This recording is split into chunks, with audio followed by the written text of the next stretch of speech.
안녕하세요, 최호섭입니다. 오늘은 아이폰 12 미니를 가지고 나왔습니다. 그동안 제품에 대한 이야기보다는 좀 다른 이야기들도 많이 했는데, 이제 본격적으로 이 아이폰 12 시리즈에 대해서 제가 궁금했던 것들, 그리고 써보면서 느낀 점들을 좀 정리해 보려고 합니다. 저는 지금 아이폰 12 미니와 아이폰 12 프로 맥스를 같이 쓰고 있습니다. 가장 작은 아이폰, 가장 큰 아이폰입니다. 네, 아무래도 이 두 개가 저는 가장 고민이 됐었고요. 아마 많은 분들이 고민을 많이 하시는 옵션일 거예요. 심지어 가격 차이가 꽤 벌어지는데도 이게 서로 고민이 되는 모델인 것 같아요. 먼저는 가장 궁금했던 아이폰 12 미니를 지금 한 일주일 넘게 메인폰으로 쓰고 있습니다. 일단은 다들 공감하실 것 같은데, 손에 쥘 때마다 느낌이 정말 좋습니다.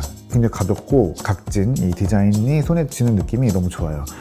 처음 손에 들었을 때 느낌은 저는 아이폰 5가 떠오르거든요. 처음에 이미지로 봤을 때는 아이폰 4에 가깝지 않나 라는 생각을 했었는데, 실제로 얘를 쥐었을 때는 아이폰 5 느낌이 굉장히 많고요. 그 아이폰 4 같은 경우에는 좀 스테인리스 스틸 느낌이어서 얘가 좀 가깝지 않을까 싶긴 한데, 사실 프로도 어떻게 보면은 이 스테인리스 스틸 외에는 손에 쥐어지는 전체적인 느낌은 얘는 큰 아이폰 5 느낌이구나 라는 거예요. 그래서 딱 쥐었을 때 신제품인데 완전히 이거는 처음 본 느낌인데가 아니라 익숙한데 되게 그리운 느낌이었다라는 생각이에요. 그래서 전반적으로 아이폰 12 미니는 아이폰 5에 가까운 느낌이라는 얘기고요. 그리고 손에서 딱 드는 느낌은 맞다, 이게 아이폰이었지 라는 느낌이 또 있어요. 그 기억이나 그 느낌 때문에 아이폰 12 미니를 다시 고민하시는 분들도 있을 거예요. 실제로 아이폰 5랑 아이폰 12 미니랑 비교를 해보면은 아이폰 12 미니가 살짝 크고 무거운데 약간 얇습니다. 근데 어쨌든 제 느낌 좀 비슷하고요. 들었을 때 전체적으로 굉장히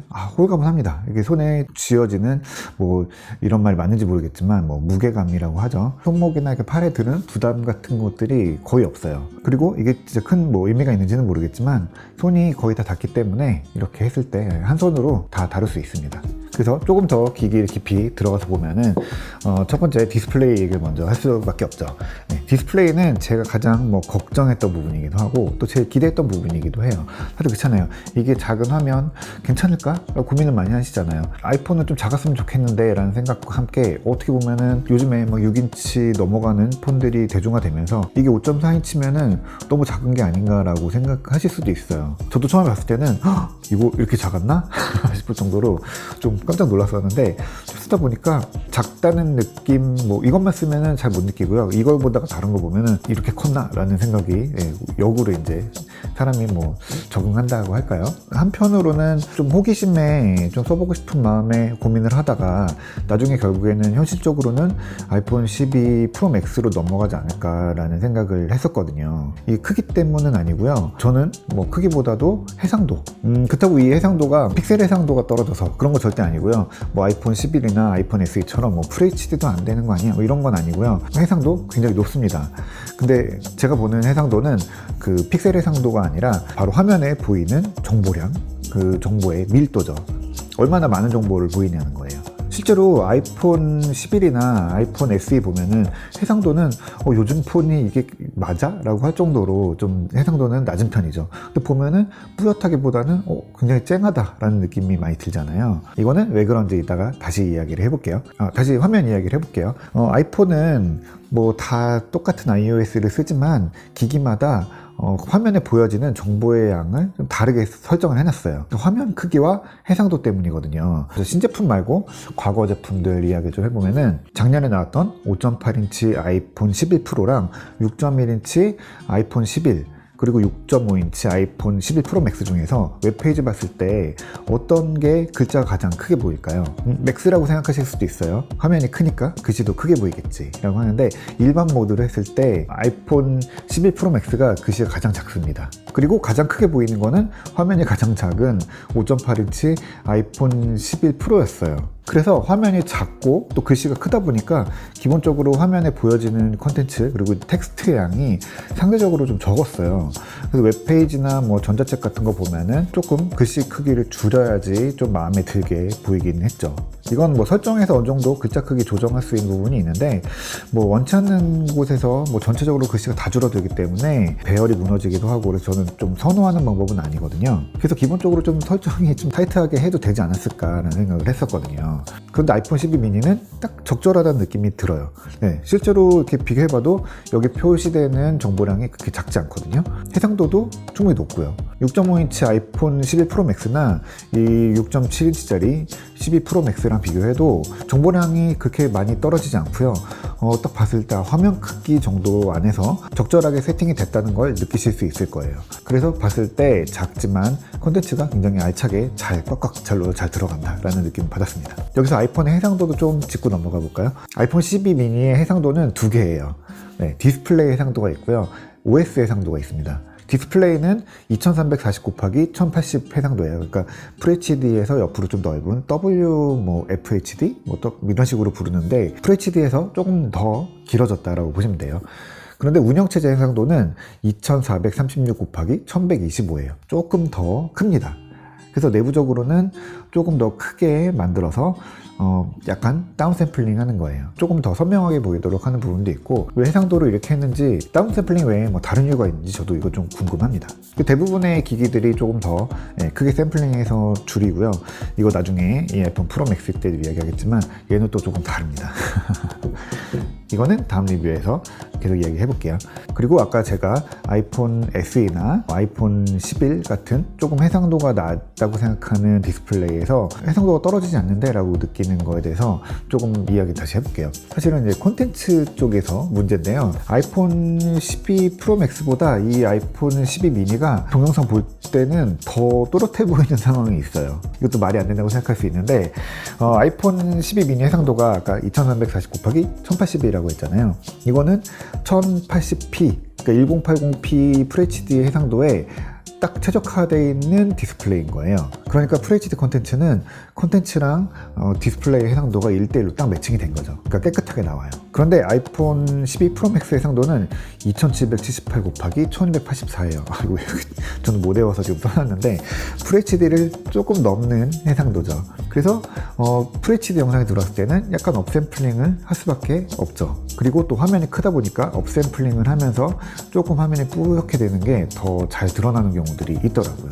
어쩔 수가 없죠. 이거는 화면 크기에 딱 맞춰서 꽉 채워야 되니까요. 그리고 이게 좀 넷플릭스 문제이기도 한데, 넷플릭스가 좀 치사하게도 아직도 아이폰에는 4K 영상을 안 열어줍니다. 아이폰은 돌비 비전은 되는데 FHD까지밖에 안 나오고 4K 영상은 재생이 안 돼요. 그래서 상대적으로 좀 뿌옇게 보이는 콘텐츠들이 의외로 좀 있어요. 반면에 유튜브는 iOS 14로 넘어오면서 다 열려서 4K 되는 영상은 4K로 올려서 보시면 됩니다. 이게 어떻게 보면은 고해상도 디스플레이의 딜레마라고 할까요?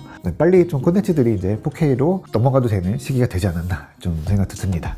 네, 그리고 카메라에 대한 부분은 뭐 전반적으로 아이폰 12 프로 맥스 때 좀 더 깊이 다룰 건데, 그렇다고 해서 아이폰 12 미니의 카메라가 떨어지냐? 절대 아닙니다. 카메라에 굉장히 좀 요새 즐거움을 느끼고 있어요. 사실 코로나 때문에 외출이 별로 없죠. 그래서 저는 아이폰 11 프로 맥스를 쓸 때도 초광각 렌즈 굉장히 아깝다라는 느낌 많이 들었거든요. 저는 뭐 초광각보다는 좀 왜곡을 줄이기 위해서 망원 렌즈를 쓰는 경우도 많고, 뭐 인물 사진 찍을 때도 그걸로 많이 찍으니까 망원을 오히려 좀 더 많이 쓰는 편이기는 해요. 그런데 이 기본 렌즈 자체도 화각 적절하고요. 화질 디퓨전이라든지 나이트샷 모드 이런 것들 뭐 지난해부터 이어져 갖고 더 좋은 프로세스 들어가면서 더 좋은 결과물이 나오는 거는 확실합니다. 사실 이거 뭐 뻔한 얘기죠. 뭐 작년보다 좋아지는 거는 당연하고요.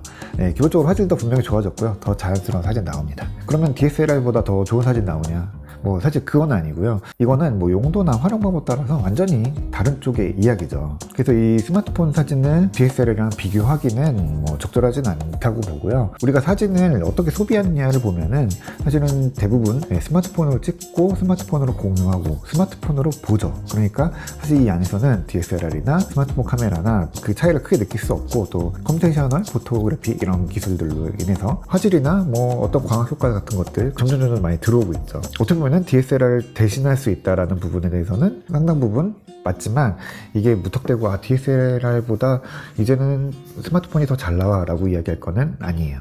그러니까 이 둘은 어쨌든 목적이 다르니까 뭐 직접 비교하는 거는 좀 적절하지 않다라는 이야기입니다. 그래서 어쨌든 화질 좋아진 건 사실이고요.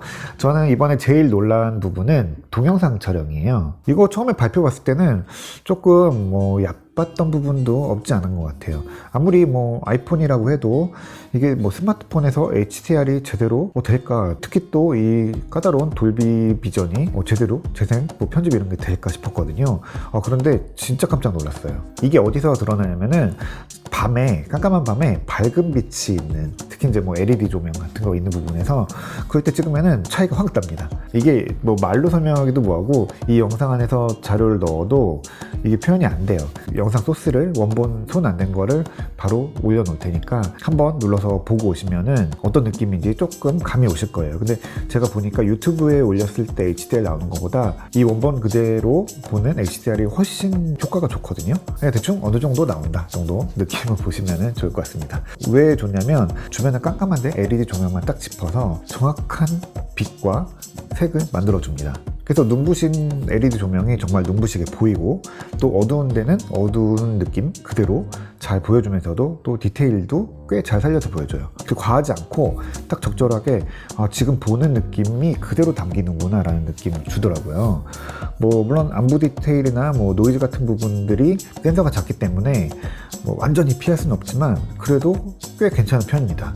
제대로 나온다는 느낌이 좀 들었어요. 이게 좀 전 더 아쉬운 게 이 연말에 서시청 앞에 깔리던 뭐 루미나리에나 뭐 경복궁 야간개장이나 뭐 청계천 뭐 휘황찬란한 그런 거리에 이 카메라를 들이대면은 이 특성이 엄청 잘 드러날 텐데 요즘에 그럴 수 없는 상황이 좀 안타깝더라고요. 저는 개인적으로 아이폰 7 플러스 때 그 인물사진 모드에 놀란 거 이후로 어떻게 보면 좀 그 이상 놀랐던 것 같아요. 제가 갖고 있는 미러리스 카메라로도 이렇게 밝기 표현하기 어렵거든요. 뭐 HLG 이런 걸로 찍어도 사실은 이대로 표현이 내가 만들어낼 수 있을까? 물론 영상 편집을 잘 하시는 분들은 색을 만들어낼 수 있겠지만 저는 이 HDR 영상은 아이폰으로 찍는 게 훨씬 좋다고 생각합니다. 자, 그러면은 배터리는 어떨까요? 이거 많이 걱정하시죠? 분명히 뭐 아이폰 12 프로 맥스보다는 작습니다. 물리적으로도 작고 실제 쓰는 시간도 짧아요. 근데 걱정할 정도는 아닙니다. 오래 갑니다. 배터리 걱정하실 필요 별로 없고요. 뭐 진짜 아침부터 저녁까지 하루 종일 이것만 보고 있는다고 하면은 물론 중간에 충전을 해야 될 수 있는데, 일을 하면서 보고 뭐 출퇴근 시간에 보고 차에서 보고 이런 용도로는 아침부터 저녁까지 배터리 때문에 마음 졸일 필요가 없습니다. 네, 그래서 제가 좀 계속 써보면서 보면은 이게 배터리 사용 정보들이 나오는데 100%를 다 채워서 쓴 날이 없죠. 제가 뭐 그렇게 스마트폰을 그렇게 뭐 조금 쓰는 사람이 아닌데 뭐 맥스 시리즈 정도는 아니어도 유튜브 영상을 뭐 어느 정도 보고 나서 배터리 많이 빠졌나 봤을 때 생각보다는 덜 빠진다는 느낌이고요. 그냥 하루 종일 배터리 신경 안 쓰고 자유롭게 쓰다가 충전해야 될 때 충전하면 됩니다. 너무 걱정하지 않으셔도 됩니다. 그리고 또 하나 좀 의외였던 부분이 저는 통신이거든요. 저희 동네가 의외로 전화가 잘 안 됩니다. 전화가 잘 끊어지기도 하고 뭐 엘리베이터에서 뭐 인터넷 한다 이런 거는 사실 말도 안 되는 일이었었는데 얘는 되더라고요. 전화도 끊어지지 않고 엘리베이터 타고 올라올 수 있습니다. 약간 뭐 동네 특성이긴 한데 분명히 이전에 쓰던 폰들이랑은 좀 달랐어요. 뭐 저는 아직 이제 뭐 5G를 쓰는 건 아니고 아직은 이제 LTE로 유심만 바꿔서 쓰고 있는데 이전까지 썼던 아이폰 10이나 11이나 다 끊어졌었거든요. 근데 이게 아무래도 인텔과 퀄컴의 모뎀 차이가 아닌가라는 생각이 들긴 하는데 이 끊어지지 않는 게 굉장히 큰 만족도를 주고 있습니다. 커버 글래스는 좀 기대를 했었는데 생각보다는 좀 긁힙니다. 이 세라믹 실드는 유리 안에 작은 세라믹 조각을 이제 입자를 넣어서 강도를 그냥 끌어올린 거죠. 그래서 떨어뜨릴 때 깨지지 않게 한 거죠. 뭐 애플의 발표로는 떨어뜨렸을 때 깨지지 않는 확률이 4배. 그러니까 깨지는 확률이 한 4분의 1로 줄어든다는 거죠. 그런데 이 이름을 가만히 보면은 세라믹 실드 글래스가 아니라 세라믹 실드입니다. 그냥 세라믹 실드예요. 유리라는 말을 일부러 뺐어요. 다르다는 거죠. 그래서 유리랑은 좀 다르다라고 차별점을 둔 거예요. 그 애플의 장명은 이런 거 잘 보면은 레티나 디스플레이나 이런 것처럼 재밌는 부분들이 많이 있어요. 이 커버가 단단하다는 거는 이미 뭐 여러 리뷰들에서 떨어뜨리고 뭐 던져보고 그랬는데도 잘 깨지지 않는 부분이 확인들이 되고 있죠. 확실히 아이폰 10 이후로 아이폰들이 이 뒷판 유리는 깨져도 앞판은 안 깨지는 게 좀 눈에 띄고 있거든요.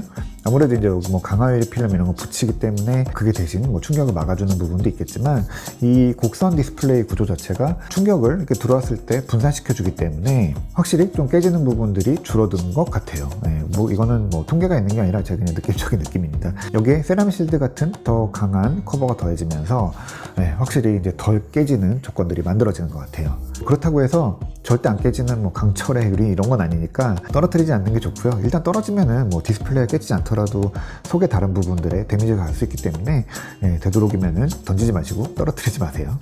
네, 그런데 이렇게 단단한 유리도 사실은 뭐 긁히는 거는 어쩔 수가 없는 것 같아요. 이것 때문에 경도, 강도 이런 차이인데 이거 어쩔 수 없는 특성인 거죠. 제가 뭐 험하게 쓴 건 아닌데 어느 순간 이렇게 봤더니 이 화면이 조금 긁힌 자국이 생겼더라고요. 그래서 뭐 이거는 어쩔 수 없는 특성이라서 신경이 쓰이신다고 하면은 앞에 다른 커버를 씌우시는 게 맞겠죠. 네, 뭐 강화유리도 좋은데 이거는 보호 필름을 붙이는 게 더 나을 것 같습니다. 이거 디자인 때문인데요. 아이폰 쓰면서 가장 많이 쓰는 액션이 이렇게 아래에서 위로 쓸어 올리는 거죠. 근데 여기가 이제 이렇게 각이 딱 지는데 여기다가 유리를 잘못 붙이면은 아마 계단처럼 이렇게 생기겠죠. 이 정확히 끝나는 데에다가 붙이기는 어렵잖아요. 그러다 보면은 이렇게 계속 쓸어 올릴 때마다 여기서 걸리는 느낌이 속 좋지 않을 거예요.